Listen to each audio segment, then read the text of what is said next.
What is going on, everybody? The NFL Draft is now 1 day away. The festivities are starting tomorrow. I'm excited. I imagine you guys are very excited as well. And today we've got something a little bit different planned. All of my mock drafts this year have been predictive. I'm trying to predict ultimately what happens over these next few days. However, today it is going to be a little bit different. And instead, we are going to be doing what I would do if I was the GMs. I'm going to be playing GM for every team here and making picks for them.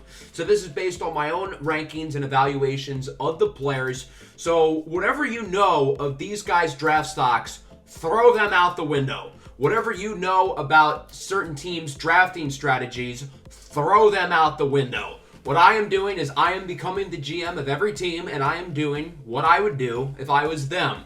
There are no trades here, which made things a little bit challenging at times to find the right pick. And again, don't get mad at me because you don't like the pick. This is my own opinion on these players and what these teams should do. It's going to be 2 rounds, and that's about it. Let's get started. With the first pick, I had the Carolina Panthers going with Bryce Young, the quarterback out of Alabama. He is my QB1. Ultimately, this is what I think Carolina should do. I think he will be the guy for them, and I think he should be the guy for them. Yes, he's a little bit small, he's a little bit skinny, and that creates some durability questions, but he checks all the other boxes. He's got good arm strength, good accuracy, he's mobile. He really checks all the boxes at the quarterback position, and he has high football character. So I think ultimately this is the right choice for Carolina as opposed to a guy like C.J. Stroud. In an NFC that does not have a lot of high-end quarterbacks, Bryce Young can absolutely be that. In 3 years from now, if Bryce Young hits his ceiling, he's going to be a top 2 to 3 quarterback in the conference. Number 2, I had a little bit more trouble with. I really debated picking a quarterback here, specifically C.J. Stroud, maybe Anthony Richardson, but ultimately I'm going to opt for Will Anderson, the pass rusher out of Alabama. I think, other than Bijan Robinson, who's a running back, I think Will Anderson is the best prospect in this draft, and he's certainly the most cleanest. He checks off all the boxes on and off the field. The production at the University of Alabama is definitely there, and I think he's the type of guy who DeMeco Ryans would like to build his defense around, another player with high football character, and that's exactly what the Texans are looking for. They're looking for character-building guys who also happen to be really good football players, and that's exactly what Will Anderson is. Does he have the ceiling that Tyree Wilson does? No. And I would understand if the Texans would prefer Tyree Wilson, but personally, I think Will Anderson's floor is really high, and his ceiling is still quite good, and I'm confident he will reach that. The Cardinals at number 3. If I was them, I would try to trade out of this pick. However, there are no trades here, and I think in real life, if the Cardinals were to have a trade for the number 3 pick, it already would have happened by now. So personally, I think the Cardinals will stay at 3, or if they do trade, it would be down to 4 with the Indianapolis Colts. I was down to Tyree Wilson and Christian Gonzalez here, and I've been thinking about what I'm going to do for this mock draft over the last week or so, and I was pretty sure the entire time I was going to go with Gonzalez, but I decided to change my mind last minute and rock with Tyree Wilson. I think when it's all said and done, I'm probably going to have Gonzalez ranked a little bit higher on my overall board, and corner certainly has high positional value here. However, I think the upside with Tyree Wilson on the defensive line is too much to pass up. And obviously, it's important to have great corners, and the Cardinals don't have any. However, if Tyree Wilson can hit his ceiling as a pass rusher, along with his great run-stopping ability, he could be a game wrecker at the next level, at the line of scrimmage, and I think that is worth passing up on a guy like Gonzalez. The Colts at 4, you got to go with a quarterback here. I could see it really being any of the 3 here, and I would be fine with Stroud or Richardson in this scenario, but I'm going to go with C.J. Stroud, and I know the cognitive 2 scores have been a little bit concerning for C.J. Stroud. He scored in the 18th percentile, which is not good. However, I think he is a good processor in game. He has good accuracy, decent enough arm strength. He is decently mobile as well. And yes, he played on an offense with multiple first-round offensive linemen, and a bunch of all-pros at wide receiver. So, I get it, but C.J. Stroud, if you watch him, he is an accurate thrower of the football. He makes his receivers better, and I think he probably is the second-best quarterback in this draft. For some teams, like maybe Seattle or Detroit, I would prefer Anthony Richardson for them, as opposed to Stroud, but for the Colts, who need a guy who could start right away, I think that can be C.J. Stroud, and I think the Colts could contend for the AFC South sooner than later with Stroud at the helm. Seattle at 5, I really thought about Anthony Richardson here, but I think Jalen Carter for the Seahawks is too much to pass up. He's exactly what they need on the defensive side of the ball. And I think if any team is going to tap into his potential, it is the Seattle Seahawks, who have drafted questionable character players before. If Jalen Carter can hit his ceiling, he can be a Defensive Player of the Year candidate. His disruptive ability inside is second to none, and I think Seattle has a chance to tap that into him as opposed to a team like Arizona. I have Jalen Carter ranked higher than Tyree Wilson, but I don't think the Cardinals put Jalen Carter in the best situation to become his best self. I think Seattle does. I trust the guys up there. I trust the leadership, and I think this would be a home run for them. So that brings up the Lions at 6. Chances are this pick will be a corner, particularly Devin Witherspoon. And as a Lion fan, I would be okay with that. I wouldn't be upset with Witherspoon. I definitely would not be upset with Gonzalez. But personally, I would pick Anthony Richardson, the quarterback out of the University of Florida. And the more I think about it, the more I think it's less likely the Lions do pick a quarterback. But I wouldn't rule it out. I think it's possible. And if it was me, this is what I would do. I don't think Detroit has to force the quarterback selection, but it's more so I just really like Anthony Richardson here in Detroit. I think this would be a slam dunk. And yes, I understand Jared Goff is a good player, and I'm totally fine with building around Jared Goff going forward.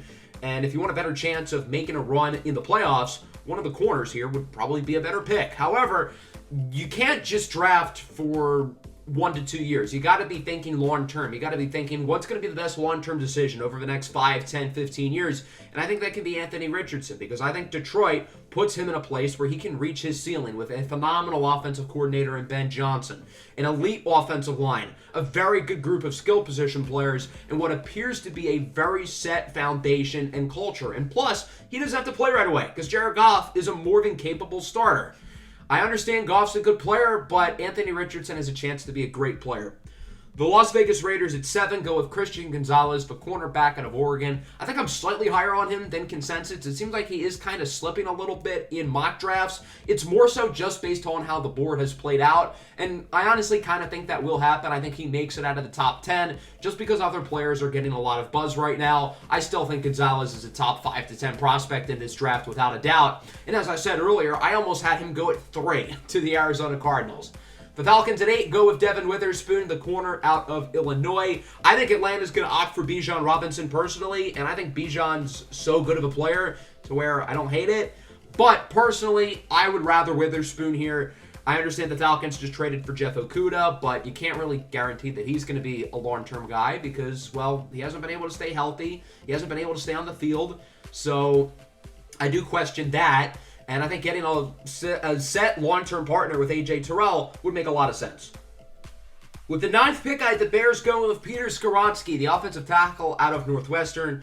Obviously, offensive tackle is an area that I think the Bears will highly consider with this pick, especially if Jalen Carter doesn't make it here. And I don't think he will. I think Seattle at 5 makes way too much sense.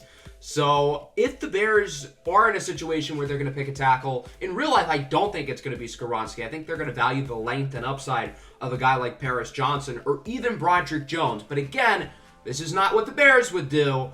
This is what I would do. And I think Skoronski is the best offensive lineman in this draft. He doesn't have the length and athleticism that those guys do, which hinders his ceiling a little bit. But I'm confident he's going to be a really good player, regardless if it is at tackle or guard.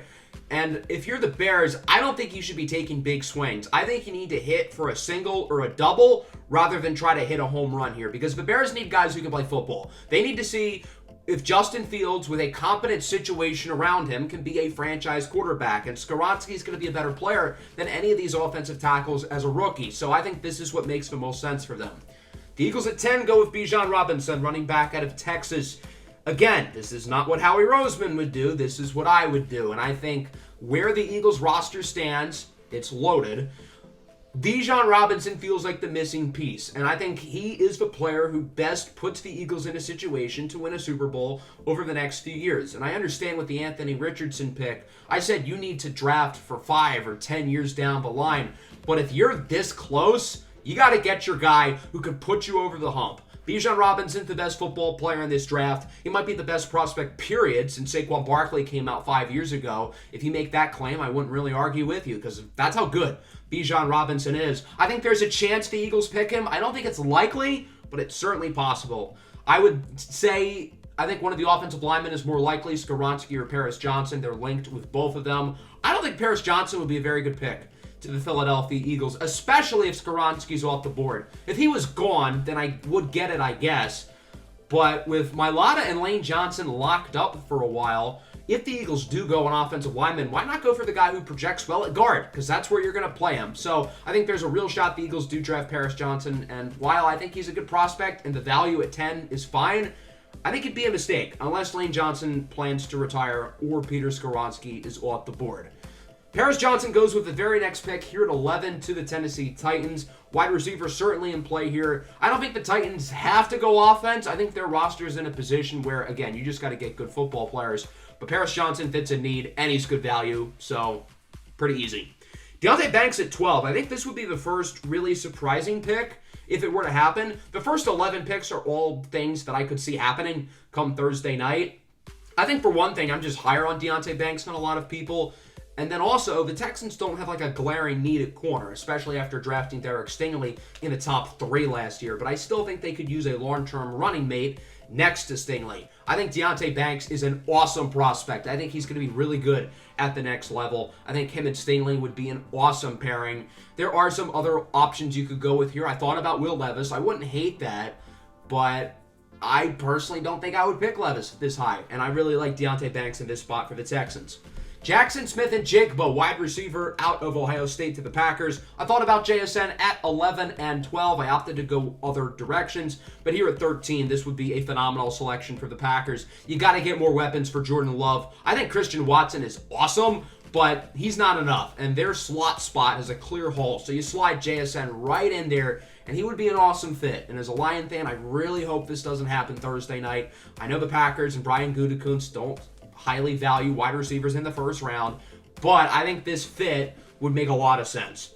Lucas Van Ness out of Iowa to the New England Patriots. I think I'm kind of higher on Van Ness than other people. I see the upside with him, and yes, he didn't start at Iowa, but I don't really care because when he was on the field, he was really good. He was dynamic as a pass rusher, and those coaches at Iowa, I mean, these guys have been coaching since the Roosevelt presidency, and I don't even know which Roosevelt it would be. But I think Lucas Van Ness is a really good player, and I think in Belichick's defense, he could really hit his upside, which is quite high.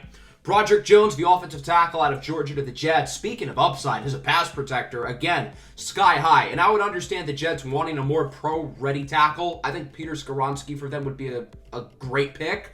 But he's not on the board here, and I think the upside with Jones is really, really high. And then Joey Porter to the Washington Commanders. I think he's a good player, high floor, and he's going to be able to produce right away within that defense. Joey Porter Jr. would be a perfect pick for the Steelers at 17, but unfortunately he is off the board. So I think I'm going with DeJuan Jones, the tackle out of Ohio State, over guys like Anton Harrison and Darnell Wright. I think Jones is the better prospect. He is a behemoth of a human being. But I think for his size, he moves really, really well. And I think in the long term, he's got a good shot of being a better tackle than either one of those two guys that I just said. So I think he would be a really nice fit for their offense. Brian Branch out of Alabama to the Detroit Lions. Brian Branch is a really, really good player. And I understand that the Lions secondary is in a really good spot right now.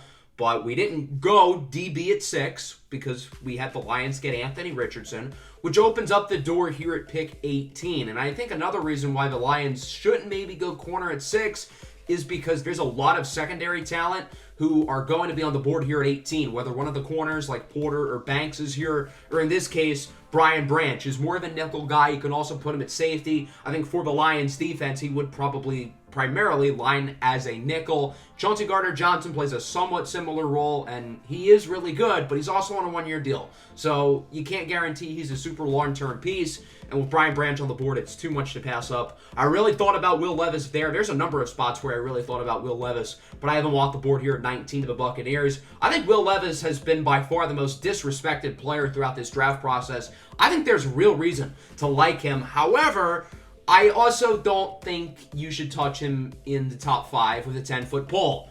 I would not argue with him going to some of these other spots, Tennessee, Houston, maybe Washington, although I like Sam Howell. I want to see what he can do. Detroit as well. If I had trades here, I would have had somebody, maybe the Bucs, move up a little bit to get him, but since there's no trades, he falls to Tampa Bay's lap, and I think with this value, you cannot pass on him. O'Cyrus Torrence, the guard out of Florida to the Seahawks. I'm not sure if he ends up going this high, but I think he's a really, really good player, especially in pass pro. Gets the Seahawks a plug-and-play starter, likely at right guard. Zay Flowers to the Chargers at 21. Definitely a pick I could see happening tomorrow night. I think Flowers' range is pretty wide. I could see him going as high as like the early teens to like New England. I could also see him going in the late 20s, but I'd be surprised if he's not a first rounder. And I think here at 21 would be good value for me. He is my wide receiver 2 in this draft class. Nolan Smith out of Georgia to the Baltimore Ravens here at pick 22. I understand the Ravens have bigger needs. Corner certainly in play here. Emmanuel Forbes, Tyreek Stevenson, both guys I would consider. Zay Flowers would be an awesome pick here. But they have a high track record of developing physically talented pass rushers, and Nolan Smith with his football character I think would be a good pick. I think Nolan Smith probably ends up going earlier than this, but I'm a little bit lower on him than consensus compared to like Lucas Van Ness, who I'm higher on. Tyreek Stevenson out of Miami goes to the Minnesota Vikings here at 23. I have Emmanuel Forbes ranked a little bit higher at the cornerback position, but for a team like Minnesota, whose secondary was so bad last year, again, you need guys who can play, and Tyreek Stevenson can play right away. Last year, they invested early picks into the secondary with guys like Lewis Cine and Andrew Booth, and they didn't play. Lewis Cine had the leg injury in London, kind of a freak incident. You'll hope he'd be fine. But Andrew Booth has had medical question marks, and he didn't play a whole lot last year because he was hurt. So get a guy like Tyreek Stevenson with a high floor who you know is going to be good. Quarterback is obviously in play here, but I would not pick Hendon Hooker in the first round. I don't think I'd pick him in the second round either. I'm just a lot lower on him. But if like Minnesota moved up into like the 15 range for Will Levis, not that he's going to be there, but like hypothetically if they did that, I would not mind that for them at all. I think that'd actually be a good move. Myles Murphy out of Clemson to the Jaguars here at 24. Murphy's a physically talented defensive lineman who's got a lot of long-term upside. Pair him up with guys like Trayvon Walker and Josh Allen going after the quarterback. And if Murphy can hit his ceiling, that could be pretty nasty. John Michael Schmitz, the center out of Minnesota, off the board to the Giants here at 25. I think this is a really, really good football player. Somebody you can plug right into center or guard, and he'll be an impact player right away. I could see him going later than this. I could see teams just kind of overthinking it. But from what I know, the Giants do really like him, so he very well could be in play at 25. Dalton Kincaid to the Dallas Cowboys at 26. I have the tight ends going a little bit later than expected. This is a really good tight end class, so I think it would be smart for teams to wait a little bit. And I think I am slightly lower on the top two guys. I think they both have their concerns. With Kincaid, obviously the back injuries, kind of a question mark, but he is a special talent at the receiver position, and he's a good enough blocker as well. Dallas could use a long-term tight end, and I like his ceiling. I think him and Mayer are going to be pretty much right next to each other in my final ranking, so if you pick Mayer ahead of him, I won't really have a major gripe with it. Jack Campbell to the Buffalo Bills here at 27. I don't think Campbell will be a first-round pick, but he's a guy who I'm higher on than others. I'm normally against linebackers in the first round. However, if you're somebody as polished as Jack Campbell, I don't really mind it, especially with his athleticism. Jahmyr Gibbs to the Bengals at 28. I don't think this will happen, but if he's on the board, which he could be, then I think Cincinnati would be smart to inquire. We don't know what Joe Mixon's long-term status is. Even if Joe Mixon is going to play next year, I think the Bengals would be smart to use an early pick on a running back, and the value of Gibbs is too much to pass up. They lost Samaje Perine last year in free agency, and Perine was really good a year ago as the number 2 behind Joe Mixon. So you need a number 2 who can pair up with him. I think Joe Mixon is starting to show signs of aging, so throughout the year, you can continue to give Gibbs more touches, and once we get to the end of the year, Gibbs probably would take over as the focal guy over Joe Mixon, who's probably more than good enough to still be getting touches as the other back. Kalijah Kancey out of Pitt to the Saints. This interior defensive line class is really weird to me. Obviously, Jalen Carter's number 1. And then there's like 5 guys who I think you could put in any order with Kancey, Adebawore, Keanu Benton, Brian Brzee, and Mazie Smith. I think all 5 of them in terms of my draft ranking is going to be basically equal. And I still have not decided the final order that those guys would be in. I like Kancey here a lot for the Saints. His upside as a pass rusher is really good. I'm starting to think Kancey might go lower than people think. Maybe out of the first round entirely, not so sure. I think there are some concerns with picking him in the top 20, but at the end of the first round, I don't really have a problem with it. Adetomiwa Adebawore out of Northwestern to the Philadelphia Eagles at 30. He is a freak athlete. He's a little bit smaller, kind of like Kalijah Kancey, he's a little bit of a tweener as well. You're going to put him at the edge or inside, but I trust the Eagles to develop him with his long-term physical upside. And then Jordan Addison, imagine him on that Kansas City offense, a technician at the wide receiver position, a phenomenal route runner. Yes, he doesn't have the elite size or the elite athleticism that you look for, but he checks off all the other boxes, and I think him in this offense would be really impressive. I don't think Addison makes it this far on draft night, but if he does, I think Kansas City should pick him because that would be such a fun selection. Into the second round now, we'll start with Cam Smith, the corner out of South Carolina, to the Pittsburgh Steelers. I think I'm a little bit higher on Smith than consensus. I'm not really sure where his range is, but if I had to guess, it's probably somewhere in the second round. Here I have him going pretty early in the round. The Steelers, with their first pick, addressed the offensive line, and now they are adding to the secondary. Keanu Benton out of Wisconsin. I think I'm a little bit higher on others. He's got good size, good athleticism, good versatility, and I think you put him in Houston with DeMeco Ryans, and I think he could really figure out how to maximize his skill set. Emmanuel Forbes out of Mississippi State to the Arizona Cardinals. I have him ranked higher than Tyreek Stevenson, who I had go in the first round, but I think Emmanuel Forbes really needs to find a team with the right fit, and I think Arizona could be that for him. A high upside corner with tremendous ball skills. Obviously, the weight is a little bit of a concern, but he is physical for his size, which again, he's like a twig. But if he can continue to get more consistent in coverage with his ball production, he could be really good. DJ Turner out of Michigan to the Colts. I actually really like this fit, and I think Turner could go earlier than people expect when it's all said and done. The Colts developed Kenny Moore into a great nickel corner, and it seems like Moore's starting to get older, maybe starting to get a little bit worse. So DJ Turner can come in and be the replacement. I think he can play on the outside, but he's probably going to be more of a nickel guy, and I think he'd be a great fit on this Colts defense. B.J. Ojulari to the Rams. I've had Ojulari go to the Rams a bunch of times in mock drafts before. I think I'm higher on Ojulari than consensus. The floor with him is really good. He's going to be a very solid pass rusher right off the bat. If you pick him in the late first round, I don't have a problem with it. He probably will end up being a top 32 player on my board, but this is, again, just how the draft board played out. Quentin Johnston to the Seattle Seahawks. I'm a little bit lower on Johnston's draft stock than others, and I think I'm a little bit lower on him as a player as well. He's still my wide receiver 4, though. I still think there's a lot of upside. Get him there with DK and Lockett. That could be a really nice trio. Darnell Wright to the Raiders at 38. I've been saying Darnell Wright has a good shot of going higher than people expect. However, I'm not that high on Darnell Wright. I think it's that the league is super high on Wright. I have some concerns with him, particularly as a run blocker. This is a guy who was a high recruit at Tennessee and wasn't really all that good until last year. Is he going to be a tackle long-term, or is he going to slide over to guard? I don't really know. I think he will probably be higher than 38th on my board, though. Again, this is just how the draft board played out, and the Raiders capitalized. Tuli Tuipulotu out of USC to the Panthers. High production, good versatility, good athleticism. I think he's an all-around really strong prospect and would be a solid pick here for Carolina early in the second round. Michael Mayer to the New Orleans Saints here with the 40th pick. I don't think tight end's a glaring need for the Saints, but the value here is too good to pass up. Again, I think Michael Mayer is definitely better than the 40th best player in the draft. I think he probably will end up as a first-round pick. And if you draft him over Dalton Kincaid, I won't really have a major gripe about it. But again, too strong a value here. I like Jawan Johnson. Adam Troutman's an interesting player, but if Mayer falls this far, it might be hard to pass on him. Marvin Mims out of Oklahoma to the Titans. This is higher than he is going to go for sure. But I am a Marvin Mims believer. He is one of my favorite players in the draft. I think he's really, really good. A guy who can play on the outside and the slot. Good route runner, solid separator, good hands, good after the catch. Yeah, he's not the biggest, but he does have good athleticism, and he is quite fast. Put him on a Titans team who needs wide receiver help bad, and I think he'd be able to produce right off the bat. Bryan Bresee out of Clemson to the Green Bay Packers. As I said earlier, I think he could lump all of these defensive linemen really in any order. I'm a little bit lower on Bresee than others, but I do see the upside with him. He is certainly athletic. He has shown promise as a pass rusher, but he has some refining to do. I think at 42, this would be good value for the Packers. I see him more as an early second-round guy as opposed to a late first-rounder, which probably is where he ends up.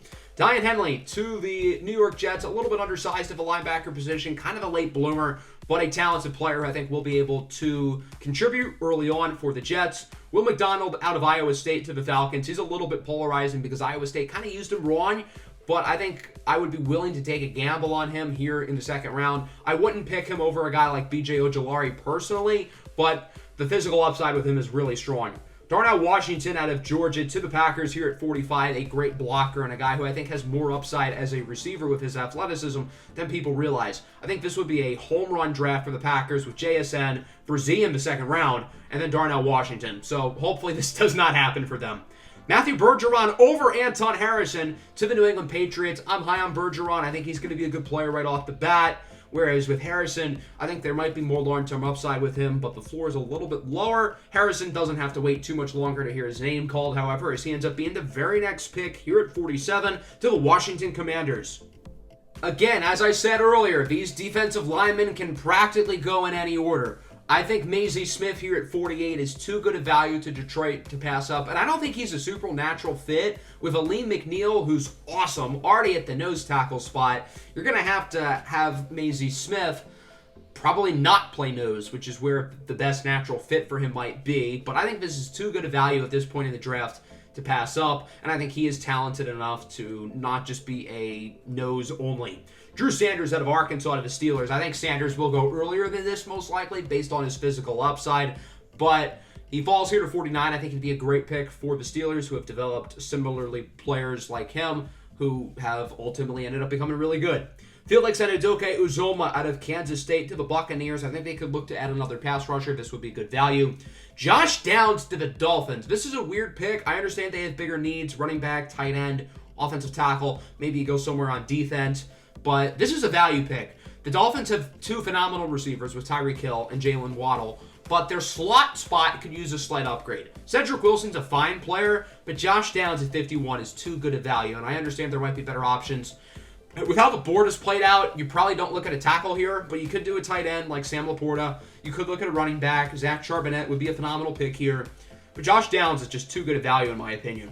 Julius Brents to the Seahawks. He is built like a Seattle corner, so I think it just kind of works too well. Derek Hall to the Chicago Bears, a physically talented pass rusher. He hasn't really developed that much at Auburn. He hasn't really improved, which is a little bit of a concern, but he has been solid over the last 3 years, and I think he'd be a nice addition for this Bears defense. Jartavis Martin out of Illinois to the Chargers, one of my favorite players in the draft. I've had this team and player combination very often. Martin's a super versatile defensive back, and he's a freak athlete. He's going to be my number 2 safety in this class when it's all said and done, behind Brian Branch.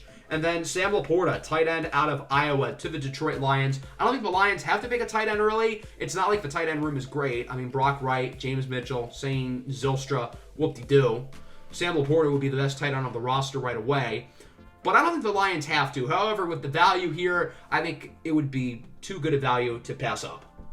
Rounding out the second round, and thus the episode, we start with Garrett Williams, the corner out of Syracuse to the Jaguars. He did tear his ACL, but apparently he's going to be ready for camp. I think this is good value here for the Jaguars. I think he's a pretty underrated player who, when healthy, is very solid. Cedric Tillman, big physical receiver out of the University of Tennessee to the New York Football Giants. I think they could look to add another pass catcher, and Tillman would be a solid pick.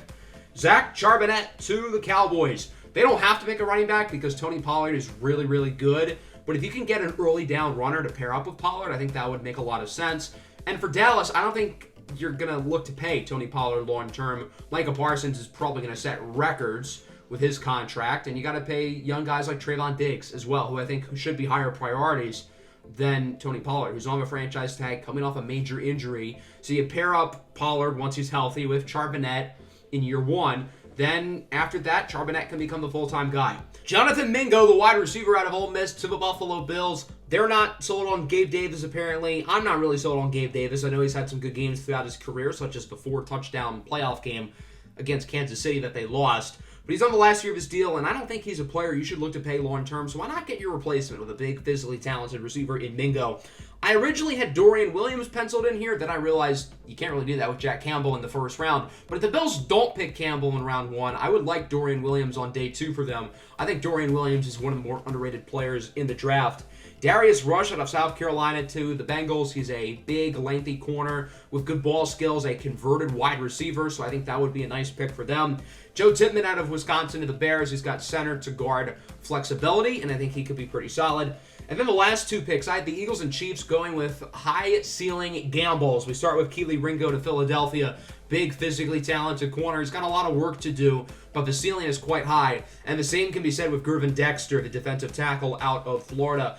pair him up with Chris Jones. If Dexter hits his ceiling, man, he could be good. I have other defensive linemen who are ranked higher on my board, but I trust Kansas City to get the most out of the guy like Gervon Dexter, who could end up being a phenomenal player down the line.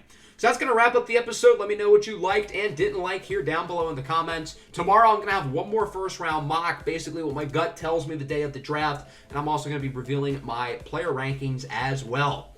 Peace out.